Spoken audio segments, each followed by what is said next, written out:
Oh, send hold on. Hold on. Okay. Let me Hold on, I help gotta Crystal. send Crystal another link too. She can just go back. Oh, see, Yeah. she would have hit back. It would have showed up on the thing, bro. She probably don't log in like we do because we do it Oh, okay, okay, through the okay. show. I got it. Hold I'm on, yeah. I'm sending it to her now.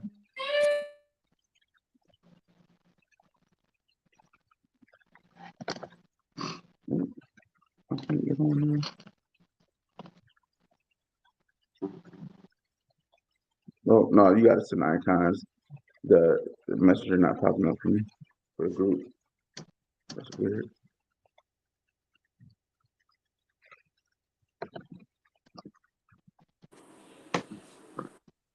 All right, y'all. We back. Sorry about the technical difficulties, but we are back and we are live here to talk about this NBA Finals today.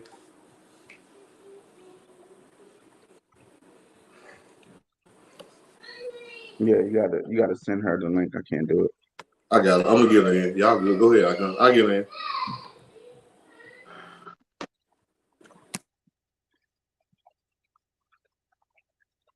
All right, I'll be right back.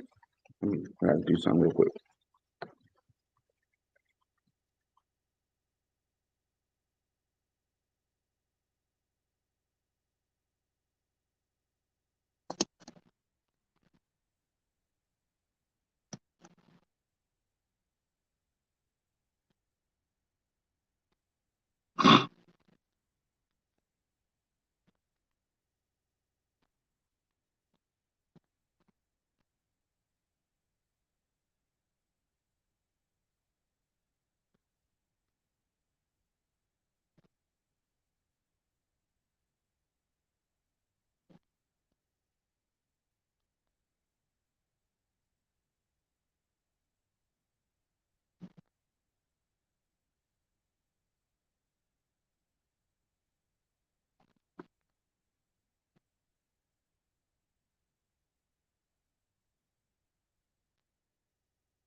All right, should be good to go now. Crystal got it. She's in. She should be coming on in. Sorry about all the technical difficulties this morning, guys. Sorry about that. You know, it happens to us. You know, we average about one every 4, 5 episodes, 6 episodes, 10 episodes, or something like that. We have one of these crazy, wacky Sundays, so apologize about that. Everybody getting in, everybody's getting on. We're gonna come in. We're gonna talk about these NBA finals. Um, we also gonna touch on the Deion Sanders and NIL information. I think the boy Jacob will be coming on around 9:15, I believe he said, and so you got to have a passionate conversation about NIL. Um, y'all know my stance on NIL. I think all the kids should get paid. Let them kids get paid, man. Let them kids do their thing. Seeing some of these crazy car deals that some of these kids are getting. That kid from Ohio State got a $150,000 Bentley as a part of his deal. Uh, you got another kid that got an Aston Martin.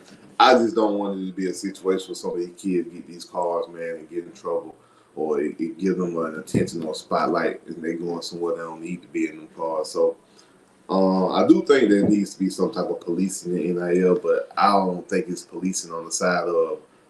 Well, I think it needs to be preparation. I think they should automatically give kids like financial advice type classes. They should automatically make these kids have to sign, and the parents too. They need to have financial advisors that they provide for these kids. I think all that stuff needs to be provided by the school, because if you're going to have a situation where you're giving a kid $1 million and nobody in their family's ever had $1 million, how do you think that's going to turn out in a lot of cases? Or, you know what I mean? You want to keep the kid, you want to help the kid develop his support system and take care of his family. And I don't think there should be a cap on that, because if you are great enough to get these companies to invest in you and pay you all this money to for your name, image, and likeliness, then I'm all for that. But I don't want to see it mess up some kid, or you got these some of these family members that are just greedy and be pulling the kid this way, pulling the kid that way.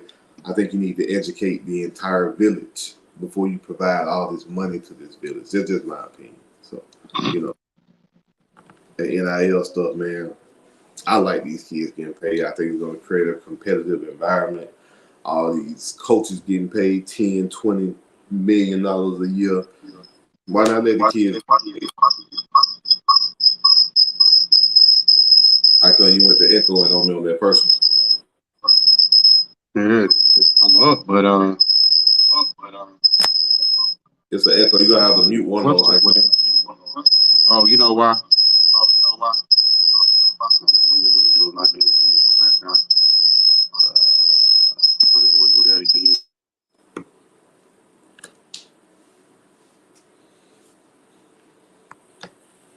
But yeah, back to the name, image, and likeness conversation that we're gonna have this morning. And I think I don't say it evens the playing field for college football, but the name, image, and likeness isn't as bad for college football, I believe, because let these kids get paid. Everybody can't go to Alabama. Everybody can't go to Georgia. Now you have situations where I think some of these HBCUs and some of these smaller schools can keep some of their good players at home, because if you got local businesses, they'll give these kids everything they need or should if you want those teams to win. If you're invested in some of these schools and you like to walk around and trademark these schools like some of these businesses and some of these boosters do, now you got a chance to put your money where your mouth is. So I enjoy the NIL, man. I think these kids should keep getting paid. I just think they need to educate the family and educate, make them have a financial type have financial courses and give them the financial knowledge that they can handle this type of money and handle these type of deals. Icon, you with me now? You good? Yeah, I'm back. That's crazy, man. That's crazy. Yeah, so But I was just talking about NIL, man. I know we will get back to the playoffs when everybody come on. I know we talking about NIL before we came on. We were talking about that, and just giving my opinion on NIL. And we talked to a college football coach yesterday from Norfolk State, and he talked about NIL and how it was good and how he able to sell these kids in the local area in Virginia. Like, hey man, why don't you stay at home and be the man? Like, now we can get you the money, we can get you the financial backing for you to make a real impact in your community and stay at home. So I guess I think about it in that perspective of how this NIL could help the community as a whole, because you're going to give these money hopefully to these kids and these families, and then that money trickle down or trickle around to everybody else to kind of help. But I know that's not a realistic thing for everybody. You're going to have the bad apples in the bunches, quote unquote, and some of the kids gonna get this money, man, and go do crazy stuff and strike out. I understand that part of it, but as a whole, I think it's good for college football. What you got, Icon? What you think about that? The NIL? I mean, my biggest thing is, like, they so focused on the football side of things. And it's more than just the football side. It's the basketballs, you got soccer, because every school, different schools have different, I guess, programs that kind of like make the money. Yeah. You know what I'm saying? So it's not just about one sport that they're because you think about the last couple of weeks, they've been so focused on the football side of things. Yeah. Like, that's the only sport that's actually that these kids can make money and change their lives. And my thing is this: if you're a grown person, and I heard what's the name, Joy Taylor, talk about this.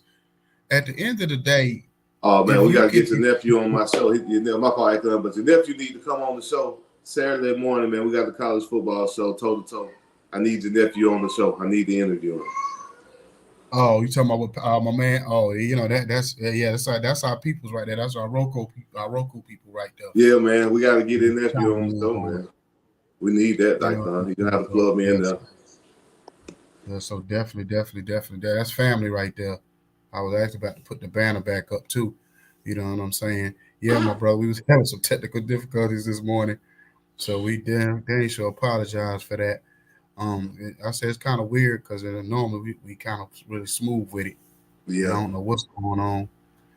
Whatever was going on this morning, it's like the Matrix came in and tried to interrupt us. But anyway, getting back to it, definitely, I do believe that it's so much focus. I think what it is that these programs are trying to take the focus off the bigger picture.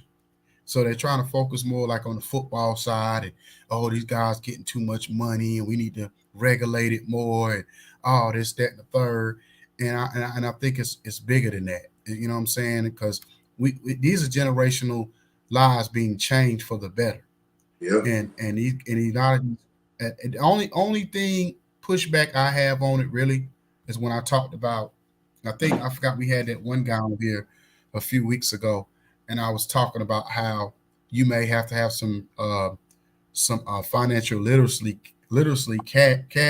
classes for some of these young people, and not just for them, for their family, their mother, their dad, uncles, aunts, whoever's taking care of them, grandmother. Just because when you go from 0 to 60 and making money real quick, you know what I'm saying? Like, that's a big deal. When you go from not having nothing to all of a sudden you got millions of dollars at your disposal, then anybody, I don't care who you are, you gonna go a little crazy. So, Yeah. and then hopefully none of these young kids have vices, you know what I'm saying, like drugs or alcohol or anything crazy where they have all this access to this money where they spend it real fast. You know what I'm saying? Yeah, NIL. Somebody on my TikTok said NIL is bad. You can comment and let me know why you think it's bad, because I don't see Yeah. why I NIL is see bad. that. I mean, I guess See why. I've heard a few. I don't know. I've heard a little bit more of the older generation say that the reason they don't like it is because you're getting a free education already. And the education, the value of the education, the education of, what they give you is invaluable. Once you graduate, you can take that and go on and do such and such and great things with it, which is true. True. But a degree is what you make it. I know plenty of people with degrees that work for me. So, you know what I mean? A degree ain't always going to guarantee you that you're going to make a certain level or have a certain stature. Like, a degree just says that you were able to go through 4 years and get your degree and you'll master whatever field you're in, or, at least be someone that's knowledgeable in that field. I don't think the value of that education is what it used to be back in the day. You know what I mean? I don't say that because Nick Saban make $10 million a year, $12 million a year. You're not telling me that him making that money off them players that they don't deserve nothing. I just don't see that. But see, that's kind of a cop out type of answer, because as far as like when people say that, not you, but when people say that, because at the end of the day, if at the end of the day, if a person can feed their family or whatever, and they can have a career in football or basketball or soccer or whatever, then what difference does it make if they necessarily go to college to get it? There's a lot of people, entrepreneurs, successful people in this world who never went to college. College is your option or whatever, and they give you. See, this is the thing I don't like about it. They try to hold that whole, oh, you getting a free ride to college, so therefore that should be good enough for you to be able to, you know what I'm saying, so, being able to be grateful in that manner. Everybody don't want to go to college for 4 years. Some people go to college because it's the option that they have to be able to get out of their situation. But in the NIL, because think about it, let's just focus on like the football, maybe basketball aspect of it. Let's just say I don't know how many kids is in college basketball at one time. Let's just say one season. What is it? Maybe 400 or 500 kids, maybe.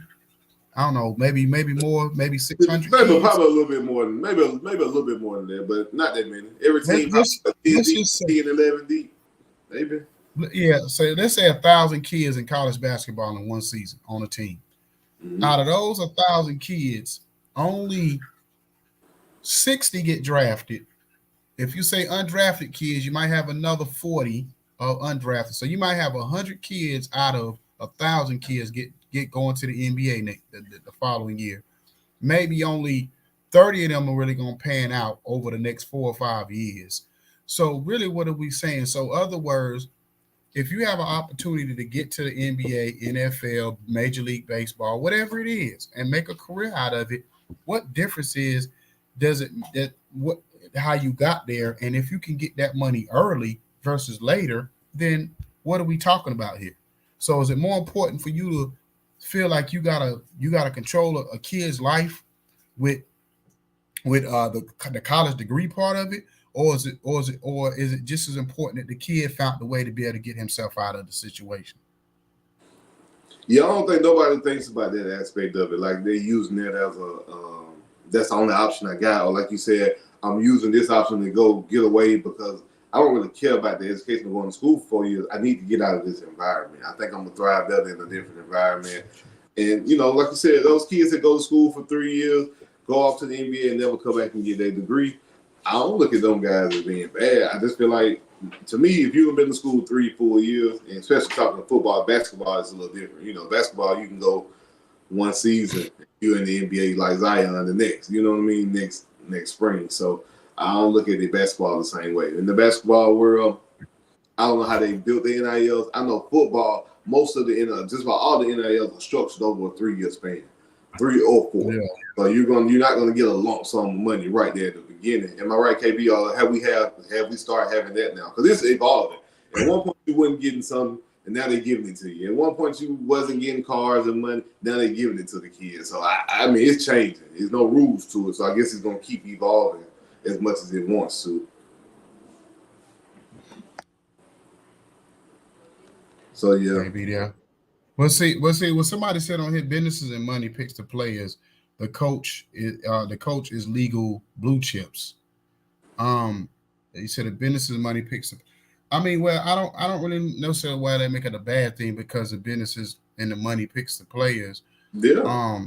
That's on the coach that they want. The coach scheme. The coach know they scheme.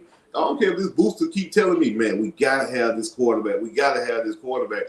If I run a style that has a read option, a mobile quarterback, and he's a pocket passer, what is that booster gonna tell me that I need to get him? That don't make sense. Like, you can't have a booster telling the coach what players to get. If anything, the coach would tell the boosters, hey, we need that kid. You might want to send some of your representatives over there to somebody in his family. You know what I mean? Mm-hmm. It's going to be a bidding war from the booster's perspective. The coach, you can't tell a coach. Nobody. Think about this, like you as a booster, you're gonna go tell Nick Saban, hey, we're gonna get this player right here. You're gonna tell Nick Saban that. He probably gonna laugh at you. Mm-hmm. He keep walking, man. You can't tell that man what football aspect of it. And I think that's what NIL is gonna create too. You're gonna have a lot of boosters now that think they coaches, or you're gonna have a lot of people from the outside world that think they coaches, and I do think it's gonna create that type of situation. Well, see, I also too think the reason why they focus so much on the football and basketball, and I hate to say this because I'm not one of people try to use this for every scenario, but I think it has to do with the race thing because they so focused on the sports that's dominated by minorities. You know what I'm saying? They ain't making all this fuss and hoopla about some of these other sports. You know what I'm saying? But when it comes to basketball and football, 80% minorities. You know what I'm saying, that they making such a big deal about us making money. And I'm like, you know what I'm saying? Like, but you gotta think, you know some other sports like hockey and baseball, which are not, traditionally dominated by us, you can go straight out of high school. They can offer you a contract in the 11th grade. The Yankees can draft you straight out of high school and pay you millions of dollars right there. Nobody's ever said a word about this. In hockey, they can get you straight out of high school, pay you millions of dollars, and nobody's ever said a word about that. But when you have like you said, the basketball players, oh no, we gotta make them go to school. We gotta at least get 1 year out of them. Football, you don't have I think I've only known one football player, and that was Adrian Peterson, that I said he can probably go straight from high school to play pros. That's probably the only football player I know that physically, you're not ready physically to go transition to playing with boys for men. That part I get. But NBA, why you need 1 year in college? Yeah. If you're that good, if you're that deal, what you need 1 year in college for? It would have just been a money grab for North Carolina to have LeBron James walk around campus. It would have just been a money grab. You're right. I mean, think about it. Jalen Green, what's his name? Jalen Green for Houston. You know what I'm saying? Was it him? He didn't even go to college. He went over what he played overseas for that 1 year. Got that bread over, and then came back and got drafted. So, and he came in and was just fine his first year in the NBA. So, and that's the thing too, is like the G League, overseas play. That more kids are more willing to go that route than anything else. You know what I mean? And then everybody ain't meant to go to college. Everybody ain't meant to go sit in no classroom and learn like that. That's not the way. You know what I'm saying? They're gonna be successful. You know what I mean? And then the thing about it is that all this NIL stuff been going on way before they actually made it legal. So it's not like, yeah, I wish these folks quit acting like all of a sudden like they doing us a favor or it's such a big deal now because it's been going on. It just now it's legal. It's almost like with weed. You know what I'm saying? People been smoking weed since the 60s. You know what I'm saying? So all of a sudden now it's like a big deal on how it's being distributed and how it's being, you know what I'm saying? Like, out there and whatever. It's like it's been going on. It's like it's just a matter now that the whole world standing up and noticing and being able to talk about it in a way where they couldn't talk about it before. You know what I'm saying? It was like a taboo situation before. Yep. Now we can talk about this thing and then have real conversations about it or whatever the case may be. So, I mean, we need to stop all this trying to act like, we're in a different world, man. And these kids should have been getting paid off their likeness. Because my thing is this: you can sit here and say you get away with a free education, but you put these kids' likeness on a video game and all this other stuff, and you making millions of dollars off of them. You know what I'm saying? Duke, I guarantee you, Duke in that one game when they played Zion play against Carolina when he blew out his shoe. You know how much money they made in that one game? They were selling tickets. They double, triple the price of the ticket that night. And I mean, they had people like Barack Obama at the game and all kind of different celebrities to come watch that game or whatever off of one player. You know what I'm saying? Now, you think about the next phenom that comes into basketball that plays that 1 year college basketball, how much money they're going to make off that one player or whatever the case may be. So we need to stop this thing of, you know what I'm saying? Oh, well, they're getting a free education out the deal. You know what I'm saying? But nah, man, stop that. You know what I mean? It's you know what I mean? It's to me, it's bigger than that. It's bigger than that. But anyway, you know what I'm saying? Well, because I thought I don't know what happened with Jacob this morning because he said he's gonna come on here and talk about this Deion Sanders, Nick Saban situation or whatever. But we going to the playoff game. But we actually were talking about the playoff when you jumped off. And I asked today, man, if you see somebody today, if you had to bet your money for anybody scoring 25, 30 plus today, who would you put the money on player-wise? If I had to bet $25,000, $30,000 on a player today. No. If they gonna score 25 or 30 plus points, who would you say today? Like Jaylen Brown went off last game. Curry went off the game. Who you got? Oh man. Because it seems like every game this series, somebody Al Horford the first game. You know what I'm saying? Every game, somebody different is going off. Yeah. Well, one they playing in Golden State. So if anything, because I've been waiting for Jordan Poole to step up and have. Well, he had a decent game when he started shooting from half court, but that game was already over with by the time he got rolling. That game was good and done. They had already won that game, so. But I can see that. I can see Jordan Poole. I would say Clay. Clay maybe. He do. If it was somebody besides Steph, I would say Clay. Because I think being at home, and then you know what I'm saying. I think he might be due for one of those 25-point games, or what else. So I would say Klay Thompson. Of course, I think Jason Tatum, because Boston, for whatever reason, plays better after an L. They more focused. Yeah, they do. I think Jason Tatum, because the thing about with Boston, and I'm gonna say, it's funny when I watch this series. This series reminds me of last year's finals, and I'm gonna tell you why. Because when I watched the first two games, and I said Milwaukee got to be the dumbest team in NBA Finals history. I said, do they realize how much bigger and stronger than they are of Phoenix? And they keep jacking up threes. Man. I said, if you watch Boston is bigger and stronger than Golden State, but they don't oppose their will on them. They don't use their size to their advantage. Mm. The game, when they won game 3, it was primarily because it was a big reason why they won game 3 is because they put Steph Curry in bad situations over and over again. They kept putting Steph Curry had to guard Jason Tatum, Jaylen Brown.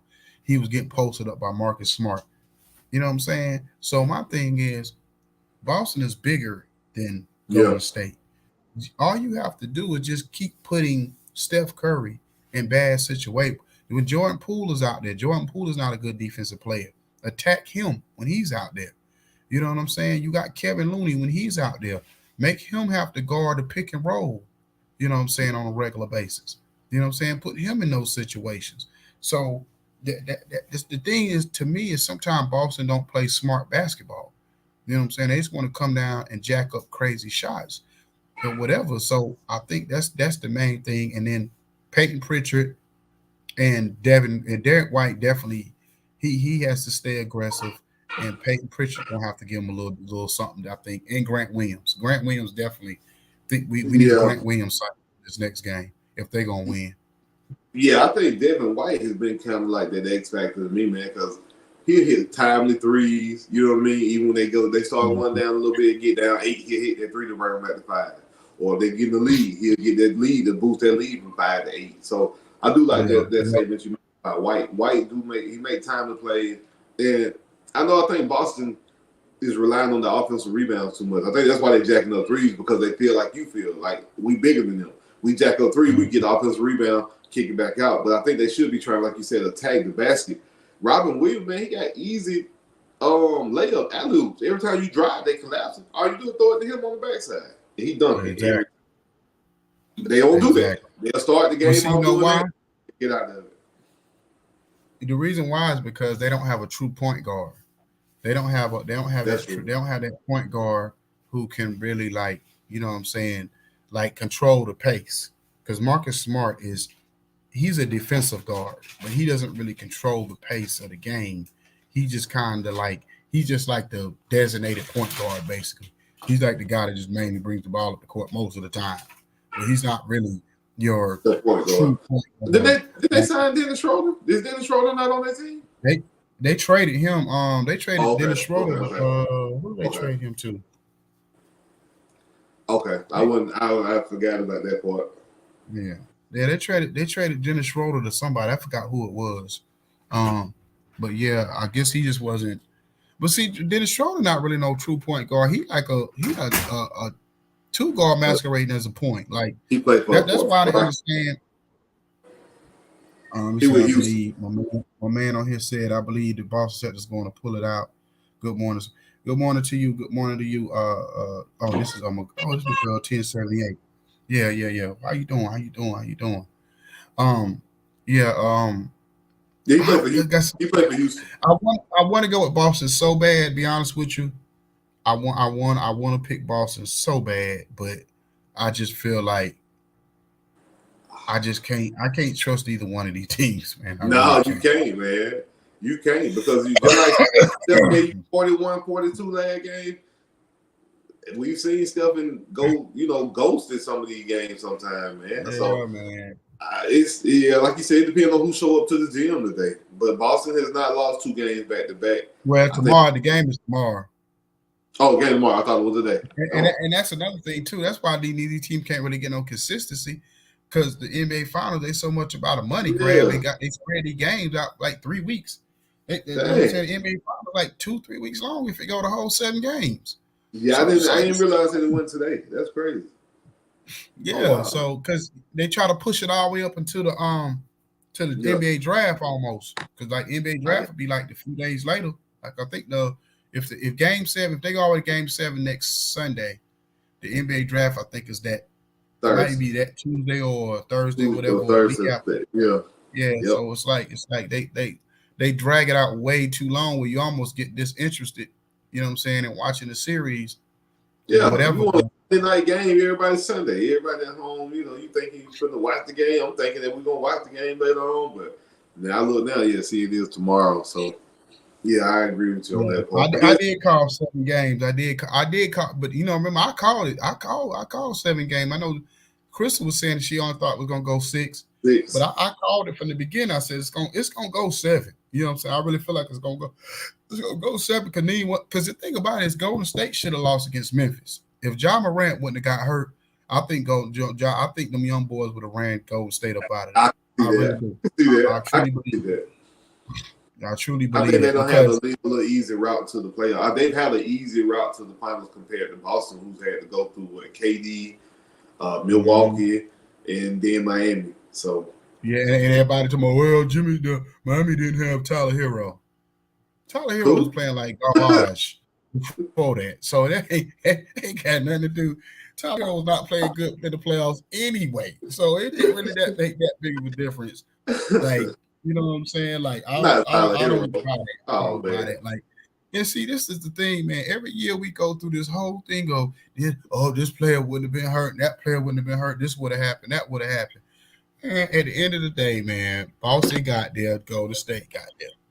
You know what I'm saying, or whatever. But I do think my Boston Rob, like you said, road was a lot harder. What's up, Jacob? What's going on, man? they go. What's happening? What's going on? Yeah, what's going on, man? I was having all kind of technical difficulties this morning. Yeah, man. It's all good in Hollywood. We're in the building 901 Sports, man. We here. Yeah. See, now that you here, man, I want you to get into. You say you want to get on this NIL situation. Yeah. So the Nick Saban, Deion Sanders. So Nick Saban, he said that the NIL messes up the original way of college recruitment, and he said that it didn't come in that play until Deion became a college coach. And so, in so many words, he said Deion is bad for the whole aura of college coaching, because he said if you look at it, even though he coached at HBCU, but you got Division I, Division II, Division III. You got JUCO, you got a lot of things. He's like, so if Division I can get NIL money, can Division II, Division III, and JUCO get NIL money? Yep. Is it going to be fair all the way around the board? And he said, Deion opened up a can of worms, and a lot of kids going to be upset. A lot of parents going to get upset because their kid ain't going to get the same as a Division I kid.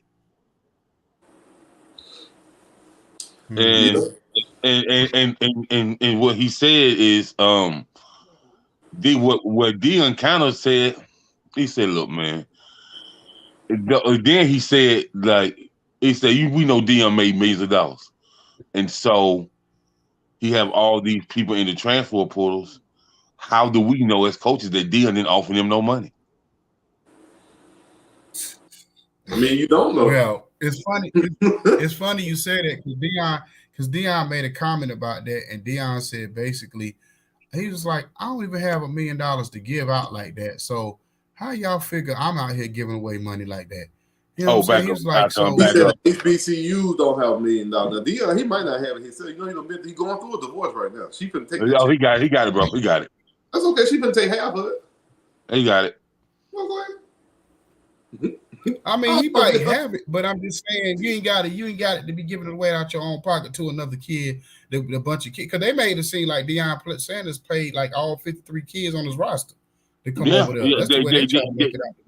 They at least made it seem like he paid them top 6 athletes that came from other schools. Oh yeah, bro. They make it seem like if Deion ain't paid, he got ways to get them paid through entertainment, and let me tell you what, man. They really don't like Deion, man, because Deion got a list of rappers, a list of R&B cats, a list of gospel cats. If he make a phone call and he needs something, he can get it. And that's what they don't like, and that's facts, man. I ain't talking about speculation. I'm talking about facts. And so he said that, man, I don't want to talk to Nick on the phone. I need to see Nick face to face. And he said, Nick, I'm waiting. Time and date. Nick ain't gonna respond to that, bro. Nick ain't gonna respond to that, man. I'm saying that he know the dude the bag off for Nick Saban all these years. He said, I know where the bag coming from for Alabama. I know the guy personally that carried the bag and drop it off to the kids. So Deion said, yeah, Nick Saban don't want to have them conversations with him because he know it wasn't legal. That Deion know who the people is. Like you said, Deion can make one phone call and he got anything he want. And they probably like that kind of power. But yeah, I mean, you're gonna have other coaches. It's gonna follow. All these HBCUs are gonna start reaching for the NFL guys with these resources. and let them get them their coaching opportunity here. Why not come get started at the HBCU anyways? Why not? But at the same time, the HBCU is never going to be looked at as what I'm saying, man. The HBCU is never going to win a regular national championship, the real deal national championship, because they would never like that would be embarrassing to like a Nick Saban or to like Ohio State coach or to the Florida Gators coach or to the Georgia Bulldogs coach. HBCU come in and smash them, bro. Well, No, man. Florida State lost the word last year. I'm talking about like in a championship game, bro. They don't play enough of the like their schedule will never be to the There you go caliber. with the schedule, man. Like, it's important. Quality of opponent is important. Okay. Like that's why you have teams like Cincinnati. That's why these teams. That's important to the white people, Ken. That's important to the white people, yeah. Because how do you rate? Like you're like when you sit down and you like put the talent right. Now football is talent, coaching, all that stuff. But there's a way that they rate these kids based on their talent level, right? From what they see. That's why you have 5 stars, 4 stars, 3 stars, etc. HBCUs, they usually get maybe a 4-star here and there. One will transfer in. You've never really seen a 5-star caliber player go to an HBCU route initially. But you know why that is, right? You know why it is, right? I mean, because it's the perception of you need to go to a PWI to get the views to get to the league. It's the perception of that, and that's what Deion's trying to change. The perception of you don't have to go there. You can come here and still get the same benefit, but the caliber of player ain't the same. Like these schools have walk-on kids who were state champion, like all district, all state, that walk on to schools like Clemson and stuff instead of going to get accepting an offer from a P5 school or HBCU, because it's the perception. So it has to be ingrained in people's heads that HBCUs are producing like athletes and producing NFL draft picks on a regular basis. And then you'll see that right now we're seeing the first brick laid on a highway of change.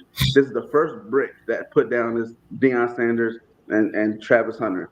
From here, you'll see more guys coming in, more guys getting the recognition, more guys, more coaches. So it's the start. So what you telling me, the HBC don't produce high caliber athletes? I'm not saying they don't produce them, but I'm saying do we need to go through an NFL list? I'm not talking about Hall of Famers and things they did in the 60s. I'm talking about when you. There you go with that bullshit, man. There you go with that bullshit, man. Jake, when you look at it in HBCU mentality, man. There you go, man. It's not that. It's being realistic, Jake. There you go, man.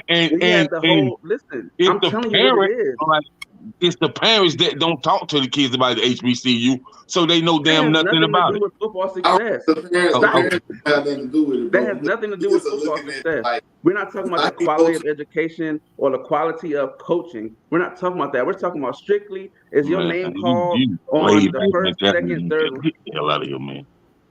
Tell me how many HBCU players have been picked in the first 3 rounds of an NFL draft? Okay, you tell me why the best receiver that ever caught a football came from HBCU. Man, we're not talking about. I'm talking about relevancy. These kids don't care about when Jerry Rice was drafted. They don't care. At the end of the day, you care. Actually, man, older, you understand. Actually, man, like, so you telling me that Nick Saban is right?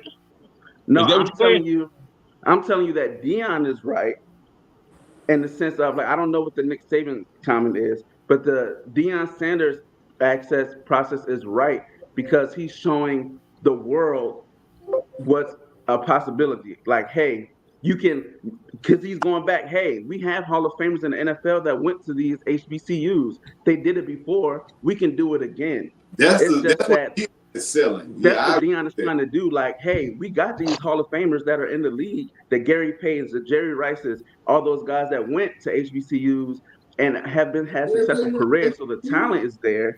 Y'all just aren't giving these guys the opportunity to be seen and to be heard. So that's why he's coming and putting attention on it. So that way, but you gotta have the caliber. It's like watching WNBA versus watching NBA. The WNBA players will bust everybody, a person on the street, butt in basketball. All of them will dog regular people. However, that you're not sitting down watching the WNBA game like you watching the NBA. That's just realistic, and that's what's happening But with it's HBCUs. kind of and like classes, man. P5. Like classes. You have classes in football. The 5A teams not playing the 1A teams because it's not the same caliber. It's like they are 1A schools are still putting out great athletes, but it's just not as a whole. Their athletes and the quality of players that they have at Georgia versus the quality of players they have at Albany State is not the same. Like, It's just not the look same at- level. For Can example, it get there? Yeah, it can get there, but like Ken said, it's gonna take time, man. it takes time. Like, look at a school like Appalachian State, right? Appalachian State, nobody cared about Appalachian State for the longest, and then Appalachian State was like, we're gonna start playing these big schools to get that respect. So they started playing the Michigans, the Ohio States, the Bamas, and they were getting their butts kicked. And then they slowly started winning one, winning two. So they started winning big games. So now when a kid goes to Appalachian State, they're not thinking like, oh man, this is gonna be it. They go to Appalachian State with the idea like, yo, I can get to the league from here. I can do something. And that's the process. It takes steps to get to that point. And unfortunately, the quality of football that was coming from the HBCU, I'm not talking about individual talent. I'm just talking about the overall product. You haven't had a lot of HBCU kids being drafted. They're caliber. You have Pro Bowl players who went to HBCUs. You know what I'm saying? Look at Darius Leonard. Top 5 linebackers in the league, South Carolina State. So the talent is there, but they just don't have they didn't have the opportunity and the light, and that's what Deion is showing them. And I don't think, to be honest with you, bro, I don't think they'll never have the opportunity when we talk about Division I talent and compared to HBCU, because I already know, man, that it's gonna be those people who've been in the NCAA on these alumni years. So it's just like me and Steve was talking about last night, and I was telling him what me and my dad talked about. We talked about, man, the world of black sports before the integration, and without us, it would be no sports, bro. For real. Who the hell watch 12 white guys that drunk moonshine on Saturday to play football on Sunday? Nobody, bro. Like I get that, but not no damn body, bro. That ain't. But I understand that, but we can't. Like we gotta move past that. You know what I'm saying? Like, because you can think about that, but at the end of the day, we ain't ever going back to segregation. We ain't never. I know that's not what I said, KB, but man. I ain't saying we going back. I ain't saying we going back, but the league, like we gonna talk about the NBA, the Major League Baseball, bro. They had to come over and get players. They made it undeniable that the fact you had to come get it, like you didn't have an excuse, and that's what Deion is doing. He's trying to make it undeniable. Like there's no reasons to why 2 years ago there's no HBCU players at the combine or drafted. 0 reasons. So last year, after all his huffing and puffing, you had 4 or 5 guys drafted from HBCUs last year, and you had a huge selection that were signed to training camp, rosters and things like that. That's a step. So now next year, they're going to be a lot more games on ESPN, a lot more games on NFL Network. It's what I can tell you this, KB, is I'm gonna say in the last 15 years, there should have been players from the HBCU drafted, man, out of the combine. We all agree. We agree. That's why. I just say I'm not saying you disagree, but that's why Saban's so threatened, because you have a personality like a Deion Sanders, right?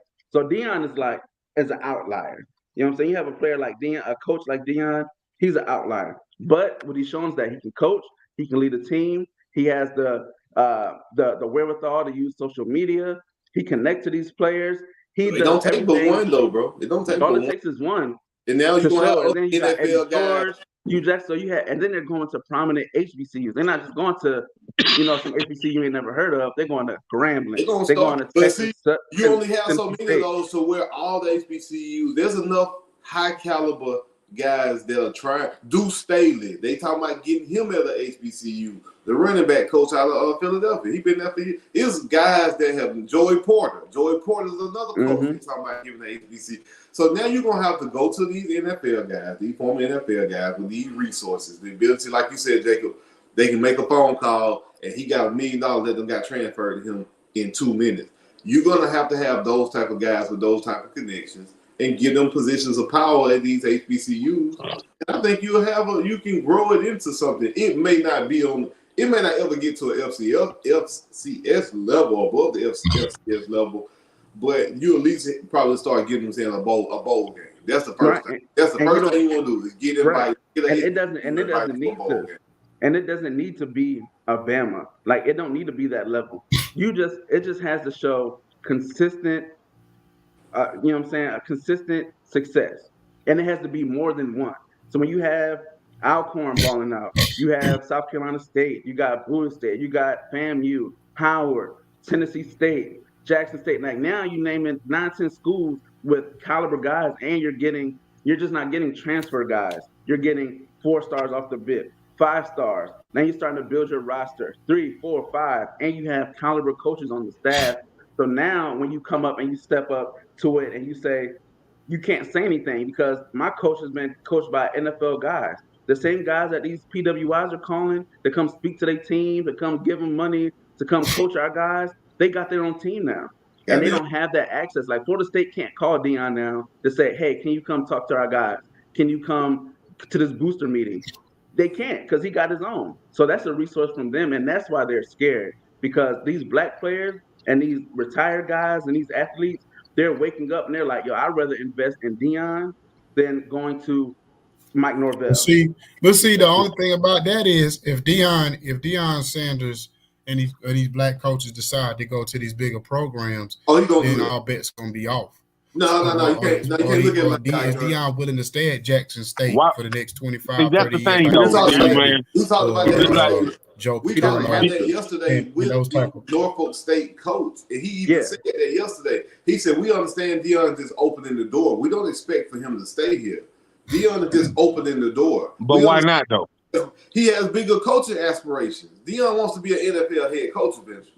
And he's going to have to do that by going up. He got to keep going up. You can't just go straight from offensive coordinator to the NFL. You got to show you're able to handle a program and lead these men, which he's doing. So now you're going to have a Power 5 like Florida State. They're going to call Deion and make him an offer. He's going to go over there and coach. That's just my opinion. And the HBCU coaches have already said they're okay with that because they appreciate him shining the light on them, and now they have an awareness that it's their responsibility. Here this. It's not Deion's responsibility. Well, if he leaves, then we still gonna need somebody else. Right. We still gonna need another face. Like in the average HBCU coach, we need an ex-athlete that has, you know, a pretty big name or pretty big respectful level to come over to that program. So it can't be any old black coach. Not to be funny, but it can't just be any old black coach. It's going to be a black coach with a little name. That's the whole thing. The quality of the program. You don't need necessarily the coach per se. You need the quality of the program.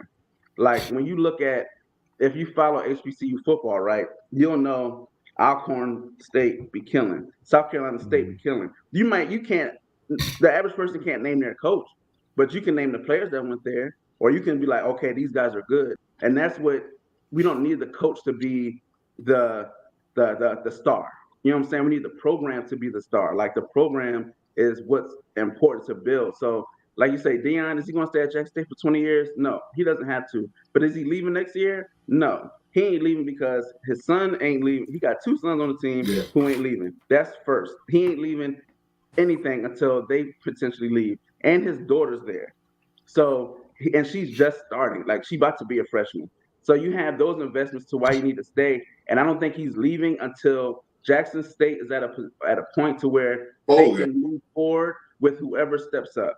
And by them, you have also Grambling, you have all these other schools. So when these coaches do move around and move up, they're move to where they're going to move, the program is still in a good space, and they have the blueprint to get it done. Like, right now, they're trying to build the blueprint of success as a whole group as far as the HBCU football. And once they have that, and they have the blueprint, and they're like, okay, this is what we need to do, as a collective to move forward, then you can usher in the next group of guys and the next group of guys. Okay, And but Deion, let me ask you this though.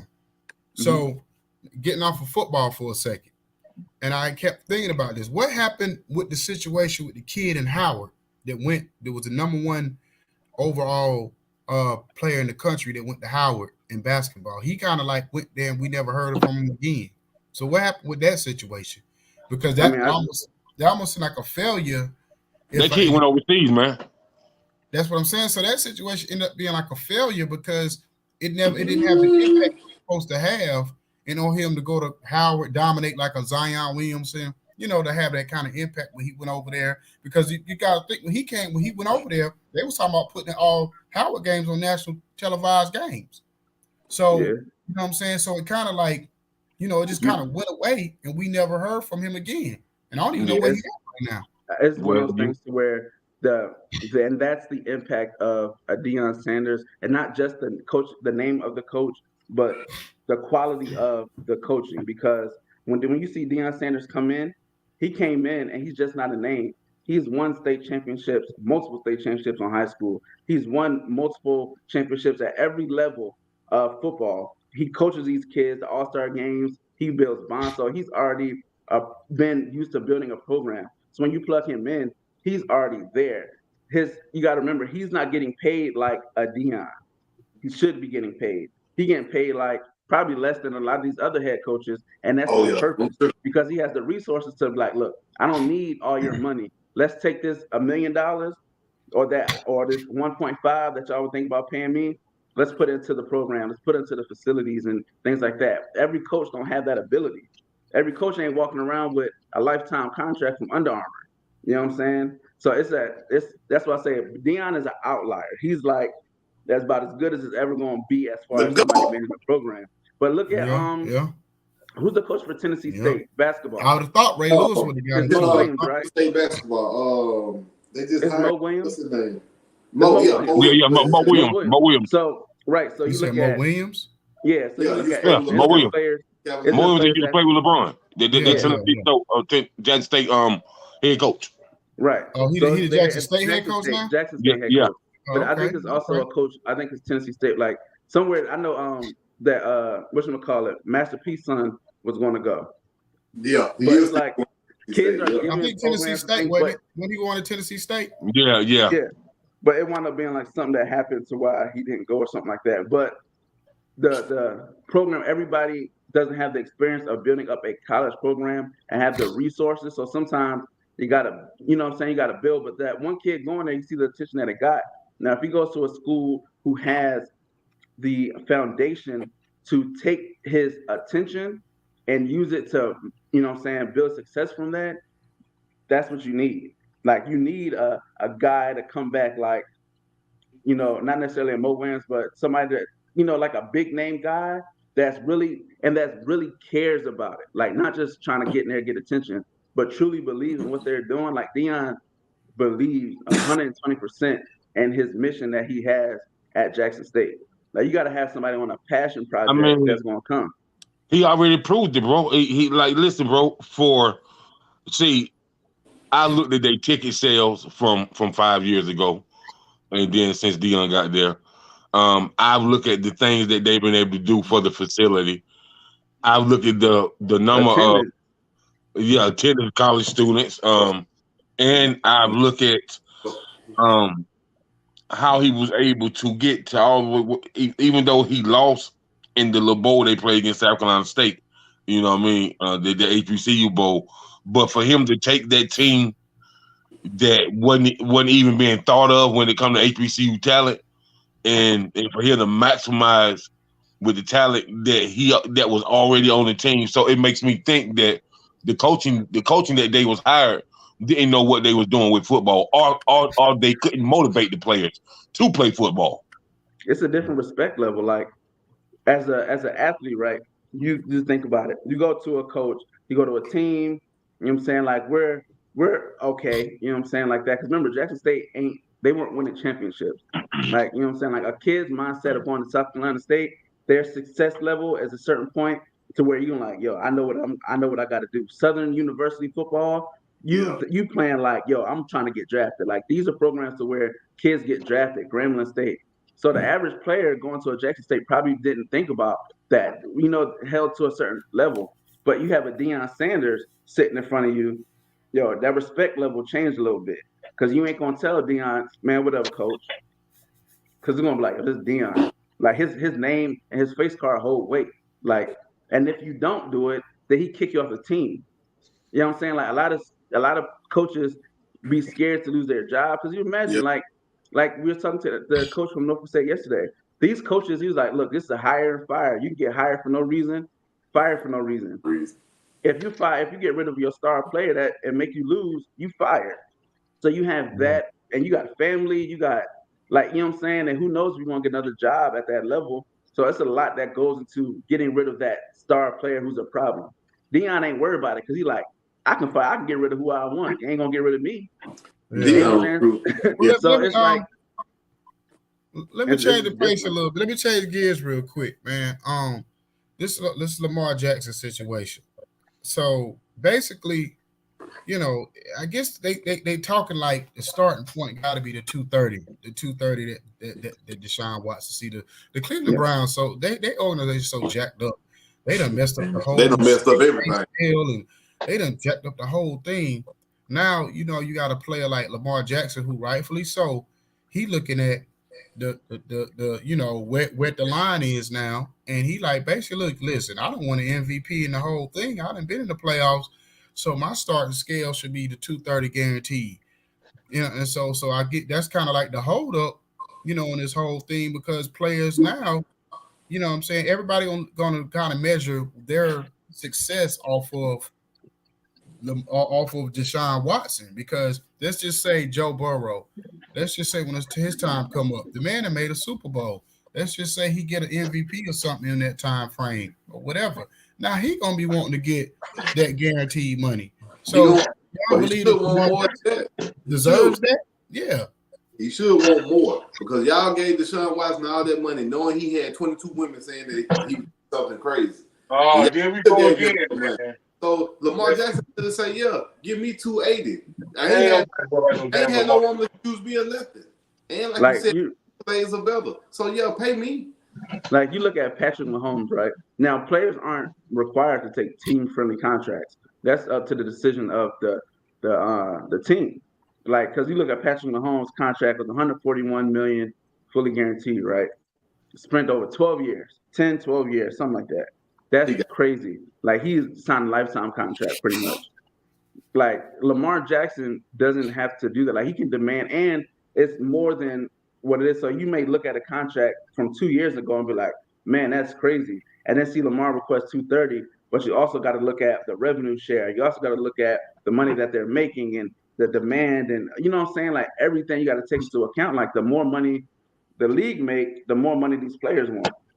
Mm-hmm. And you have a team like the Rams who I don't know where they're finding this money from, but they paying God 100. Well, it's funny you say that because I was listening to Colin Cowherd, and I don't really know. I've never heard it explained to it like this, but he was saying that the guaranteed money that you pay players actually it has nothing to do with the salary cap. The guarantee part has to do with the team and how much money the revenue the team makes.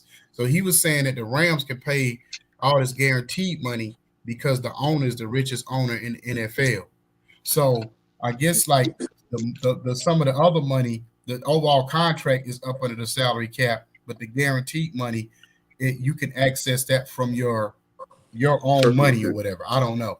I've never heard it explained like that, but that's why he was saying that's why the Rams can pay all this money because of the fact that like a Houston Texans or certain teams, the Jacksonville Jaguars could pay that kind of money because they don't have their team doesn't revenue that kind of money. Or maybe that's why the Browns have it because they don't have a lot. And then you have to look at like what's on the roster, right, and what they're paying people. A lot of times, guys' contracts are stretched out, front heavy, or back heavy. So they'll have like a 30 million contract. The first year they'll get 3 years. The next year they'll get 5. Then they'll get like 10. Then the last year it'll be like 12. Something like that. And it's usually back heavy. Now teams are going front heavy, and give you a bigger bonus, a big signing bonus, so that way your salary's smaller, so you can, like you said, get those guys on the back end. So if you do need to take a big contract, you can spread it out, and it won't hurt you as bad as signing a guy for 4 years, $32 million, $28 million guaranteed. The player happy because that's $28 at signing. I'm good, you know what I'm saying? And the team happy because that money's off their books, and we good to move on for next year. So I think Lamar's going to get his money. Pay that like man. you said, it's going to be an outlier. He's going to get. He'll probably get like around 200. It probably There you go. See, you talking about pay that man. Pay that man. Because Not- I mean, look, not no- but not just not him. no You gotta look at 300 how million. they pay. Look how they pay Dak. Dak ain't done nothing. Look how Y'all they play paid Kirk. that too Look how they play Kirk Cousins. Kirk Cousins don't do We nothing. didn't pay that 200, man. Listen, man. But I Dak, would give Lamar Jackson on set $250 million, and you can't unless you can you can't guarantee no Super Bowl. And look, and I'm gonna say this about that, and I'm gonna say this about Lamar Jackson. Joe Blow, the lover man with the very crushed coat, took his team to the Super Bowl before Lamar Jackson. And Lamar Jackson's supposed to be this guy, this guy, that guy, this guy. Right, we got a sports show. Let's put it in the context. Let's talk that's sports. what I'm saying. Because when Joe Burrow let's just say for argument's sake, Cincinnati get back to another Super Bowl, or he win an MVP. What you gonna pay Joe? You gonna pay Joe Burrow $300 million? $5. You're going to have to pay him a lot, and it depends on the revenue sharing and all that for the year. But like, let's talk context. Context is very important when we talk sports and stuff like this. All right. So Joe, let's see the reason why Joe Burrow is successful. Joe Burrow is successful is because his head coach was the offensive coordinator for the Rams. Okay. So let's not act like he just had some Joe Blow guy calling plays. He had a Super Bowl caliber coach calling his offensive plays. No, you can't do that, man. Hell no, bro. We talking about the level of what that man was able to do in that amount of time. And Jackson been in the league, Dak been in the league way longer. He been in the league. When we talk about success of a team, we cannot keep putting it on one person. I understand that that's what we like to do, and that's what, you know what I'm saying, quarterback versus quarterback. At the end of the day, it's way more than just the dude who throws the ball 30 times a game. There's a different time to talk about that. Now we're talking about Jackson and Blow. And what happened. We can talk about what you want to talk about, but that's a whole different conversation. That's not in this area of conversation right now. You talking about from your perspective. Put it like this: they done put Joe Burrow. They done already anointed him. So now they done already anointed him. If he keeps winning, they done put him like they done anointed him like to the point where when Tom Brady moves out of the NFL, that's the next Tom Brady. So if he's the face of the NFL, then you have to pay that kind of man. They're not looking at it from what everybody else is doing on the field, and because he got this player, that player, whatever. Well, no, they don't have to, but that's why we have what Joe Burrow doing because he already been successful. You think about this man played a half a year towards ACL, and the next year he comes back and plays in the Super Bowl with the worst offensive line in football. You know what I'm saying? It wasn't even. Well, we come back and win it. You want to give me $5? I want $500 million over 10 years. If I'm Joe Burrow, I ain't taking nothing less. You know what I'm saying? He needs to let me be his agent. But listen, we wouldn't take. And that's another thing too. They got to do like the NBA. The NBA has a clear-cut line how many years you can give a player. You know what I'm saying? The kind of like a kind of a guideline of how to pay them out. If you start having this corral free fall where one team can play a player 10 years, 500 million, other team 6 years, then it's gonna be chaos. It's gonna be like baseball trying to figure out how to scale back now. See, baseball didn't realize it got out of control. You know what I'm saying? And now baseball trying to figure out that's why baseball had to come back to the table, because baseball had to figure out, okay, something we contracts going out got out of control. So we got boy. I love baseball, man. I love it. Get paid. You know what I mean? So in the NFL, if it get like that, in the NFL, it's gonna be worse because you dealing with. Man, listen, though, Icon. For the NFL, to be the most highly anticipated contact sport where you can serve brain injuries, get paralyzed, and all that. The NFL is the weakest when it comes to a pay scale. The NFL Network, y'all are full of shit when it comes to pay scale, man. I know. They are absolutely full of shit. But you got to But look you're not at it paying. from perspective. It's the of only. the NFL only play what 17. It's only 17 games. Every other Right. sport You got play 82 17 games. You know what happened was And 162 and you're paying games in 53 baseball. guys. It's different. You paying 53 guys. And you got 50 It ain't folks. the same. But see, Baseball what is- happened is the owners done figured out how to manipulate the whole system because, like you said, KB, they push money down the road, or they pay money up front, or they like the Tom Brady contracts be crazy to me because every year they tear his contract up and then push more money down the road or whatever. So by the time they get to like 2030, they're gonna still be paying Tom Brady. You know what I'm saying? The way his contracts be set up. Just like, bro, you gotta realize Yeah. that Ken Griffey Jr. was the fourth highest player on his old team, bro. Like, and just like the Bulls, the Lakers and the Bulls, both of them just got through paying Lou Alding, and that's Nick, and he been out there sipping tea and drinking 60 minutes. I mean, Well, that's the 60 minutes. Basketball, you don't have a pay scale based on position. Like quarterbacks make the most money in the NFL. The left tackle is next.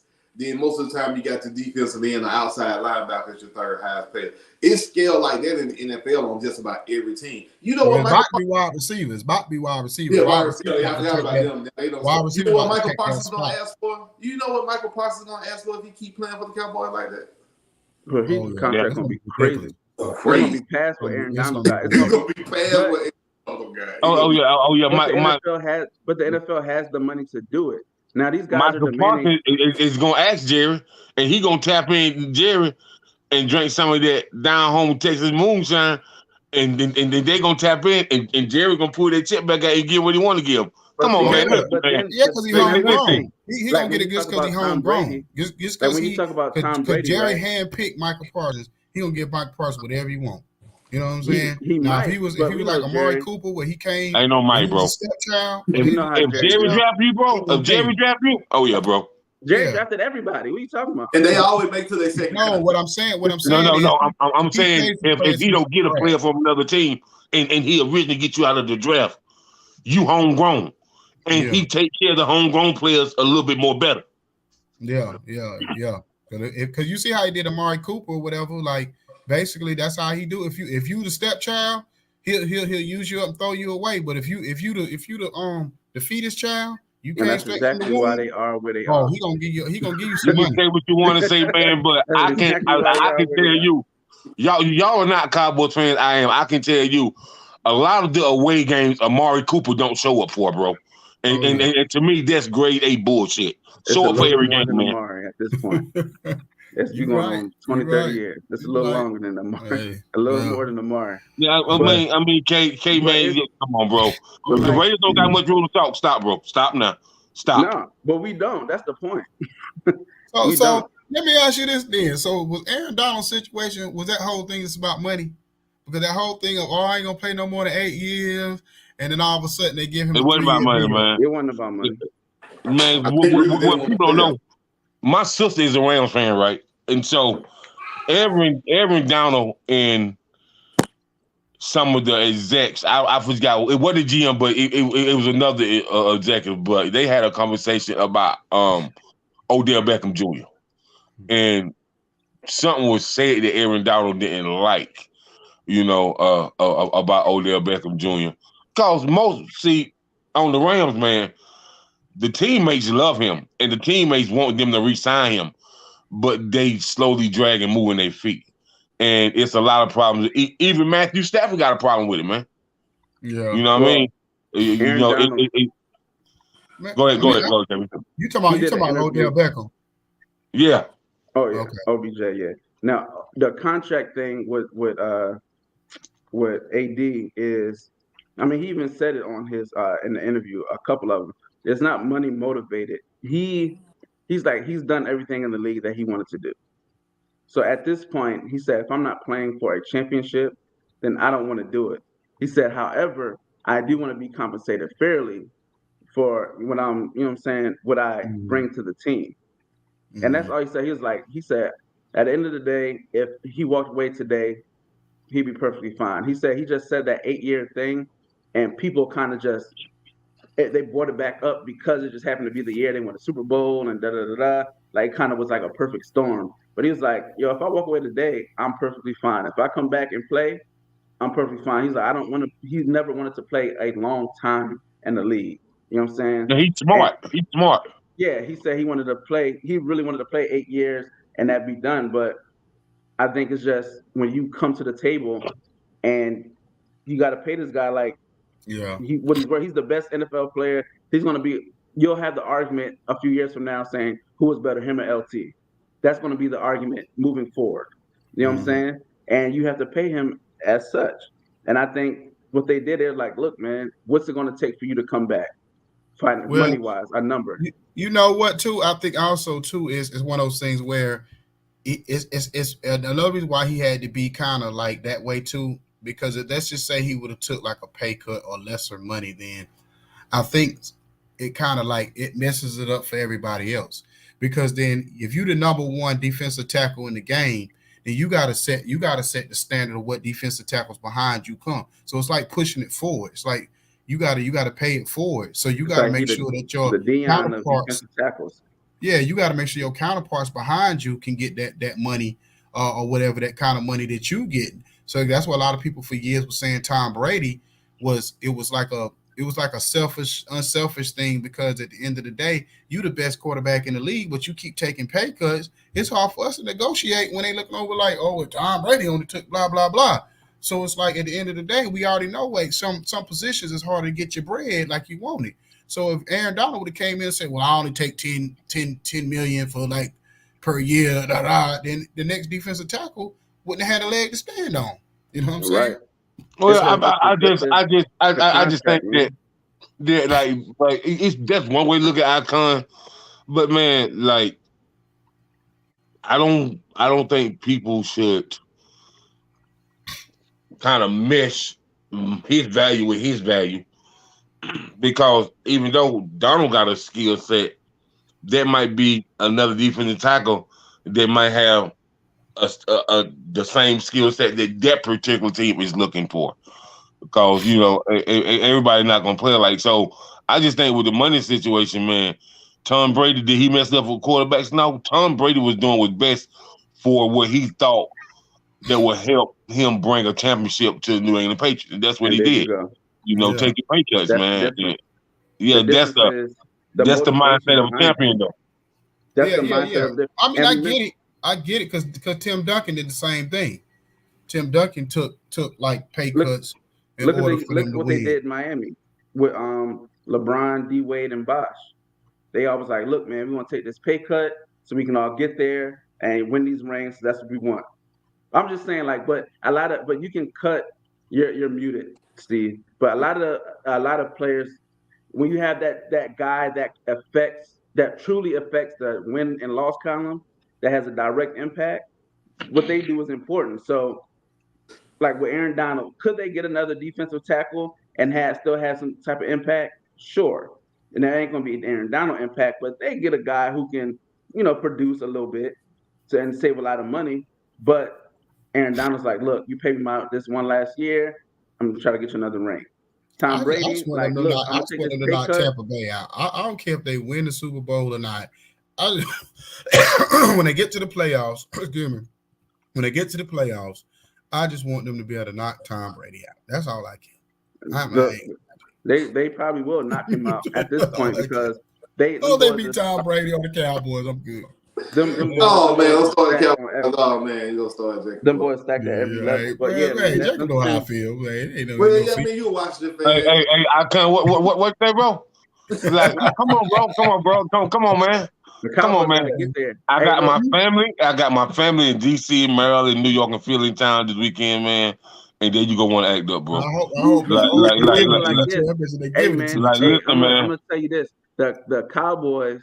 God damn, man, why is they name and y'all The mouth so Cowboys- much, bro? We just That makes saying no it. sense. The Cowboys Hey, won't make the I'll bet you- playoffs this I year. just said That's one just thing. like- I just said one it's thing. gonna be the I- Eagles That's just like and the me Commanders. talking to Icon and like this what I feel about people who got the Cowboys name in their mouth. That's just like every time I turn around, like my homeboy wife's name in his mouth. Like, come on, man. Is that all y'all can talk about? It's fun, man. Hey, It's all I fun. said, all I just named the two teams that I want to get that to get knocked out. Other than that, I ain't want to start the whole conversation. We just said, Man, y'all might let Dan Snyder be y'all quarterback.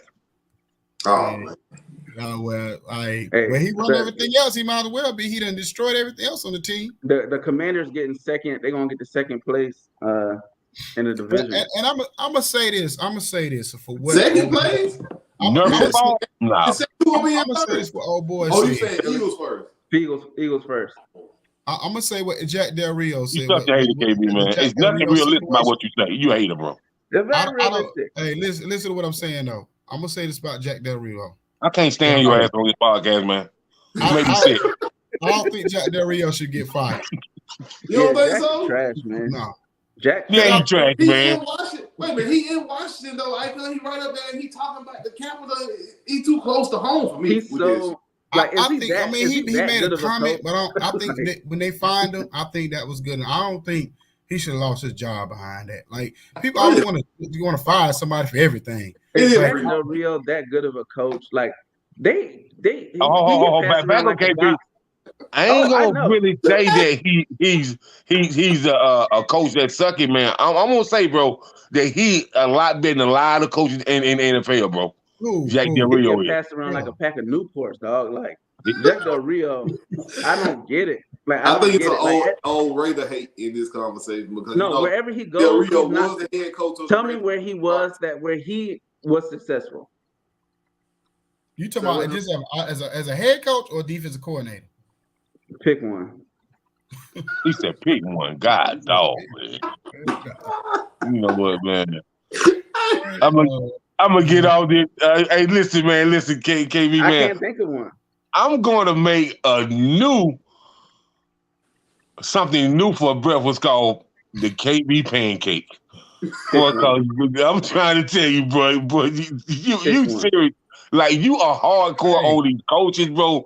Like you Because, just be bro, just like, going in, man. You know what I don't like, especially with coaches, is because they will keep. It's like once you get in, I understand it's a good old boys club, but a guy like Jack Del Rio will coach on every NFL team, and he will be subpar on every NFL team instead of giving another coach who probably has earned that opportunity to come in there and make a name for himself or get the opportunity.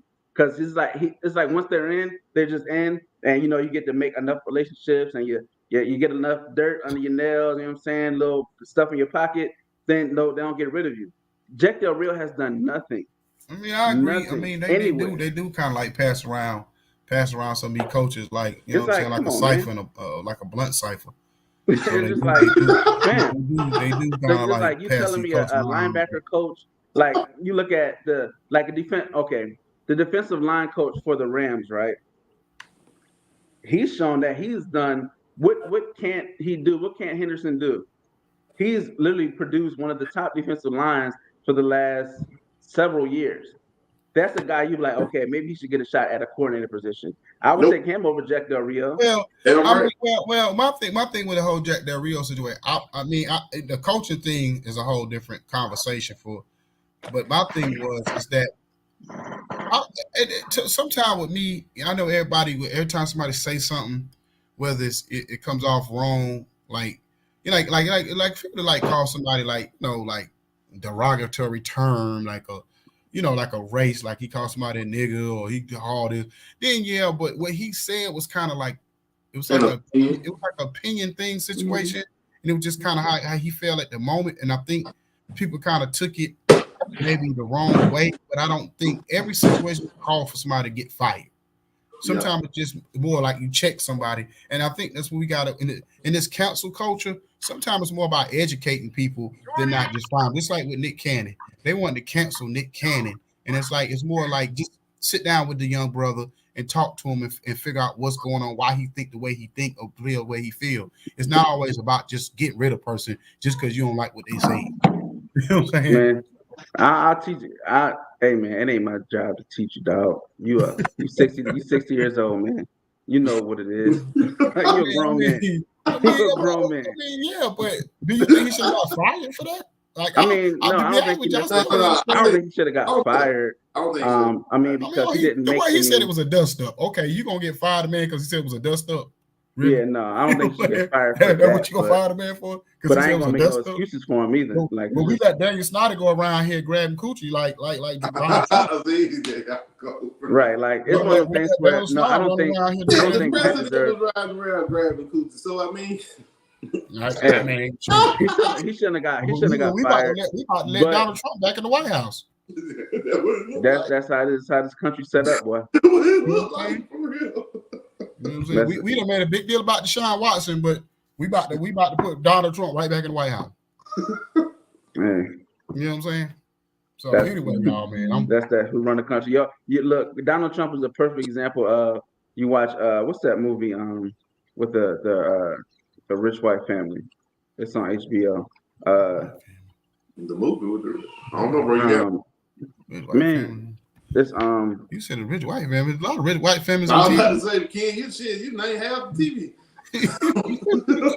You talking about the Oval? No, let me see. You talking about the Oval? No, it's oh, hold on, I know I'm gonna find it. It's a show and it's really good. Shit, what's her name? Shit, man, it's not House of Cards. I don't know, bro. You got no. Because I know Michelle Obama. They got a show called First Lady on now, with Michelle Obama's character. Succession. You ever seen Succession? I heard about it. I never seen it. Succession is about, it's a rich family. Like, think guys that like own like CNN, that own like the news networks. Powerful family. Okay. But they had a part of the season. They had where the powerful people, like he was in charge of like CNN, NBC, MSNBC, and the other person was like Fox, They would come together and have like a luncheon, and they would literally pick the president. Like, I mean, it's very rooted in real life. Like, it's like the rich elite, and they come, they're like, all right, so who we want to win? It's gonna be the Republican, Democrat. Who we want to be in charge? All right.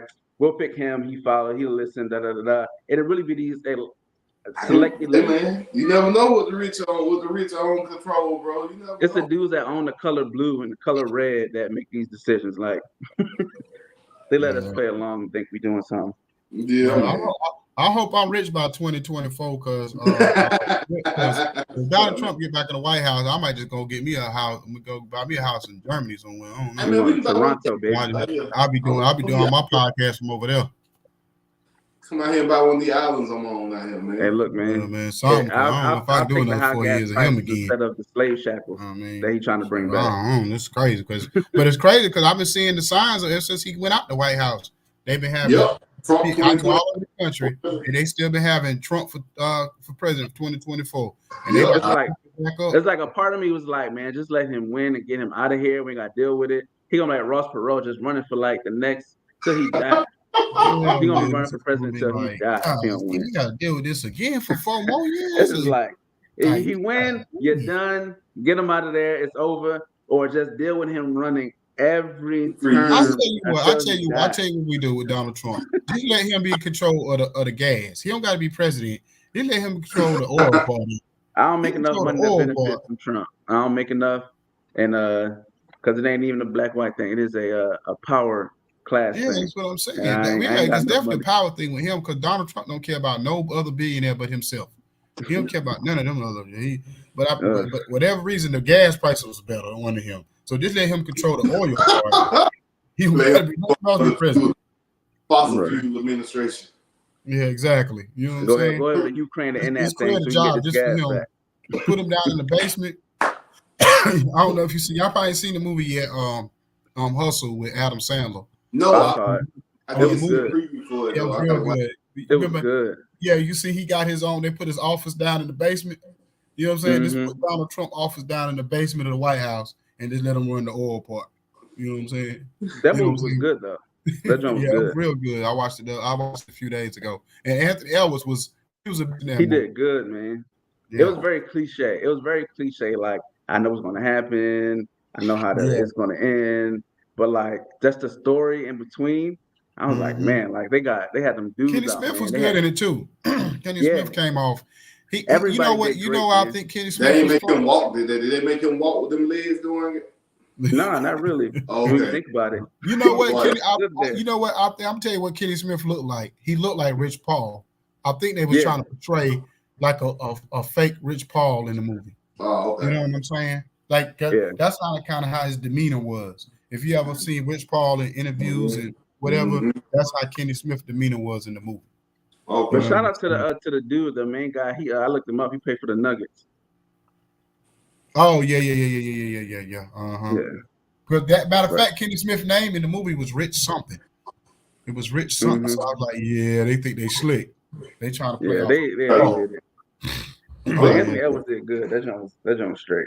Yeah. I was like, come on, because even my wife was like, is he really arrogant like that in real life?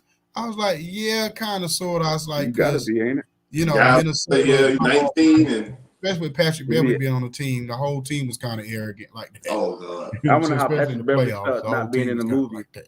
Because everybody else he probably do be talking a little smack on the court. It probably don't be that bad, but I'm pretty sure he talk a little smack on the court. You know what I'm saying? Oh man, he be dunking on folks too. Oh yeah, you know he. Oh yeah, you know he be talking junk. Yeah, and the trash talk wasn't even bad. It was just like, you know. Well, my only thing I didn't like. My wife didn't like it. You know, most women ain't gonna like that when he was like waving at the little girl in the stands and. You know what I'm saying? Like he kind of like he was like, oh, he was like, she like me. I'm a favorite player. I might have punched you in the face right then, like bro. That happens though.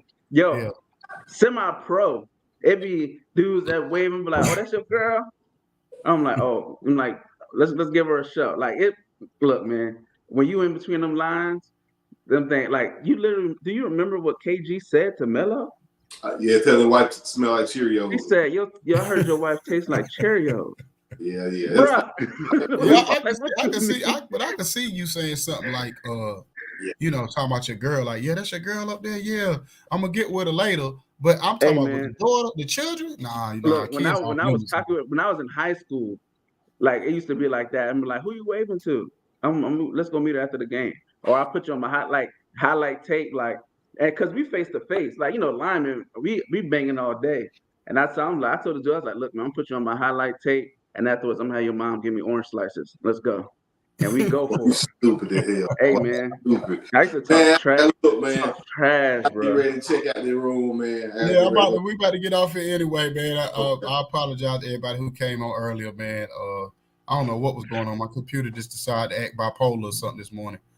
It was going haywire, but I appreciate everybody coming back on. They chimed in with us on TikTok and on here. Or whatever, and y'all download the Roku channel. Yes, sir. Post everything up there, and everybody can go back and rewatch this or whatever.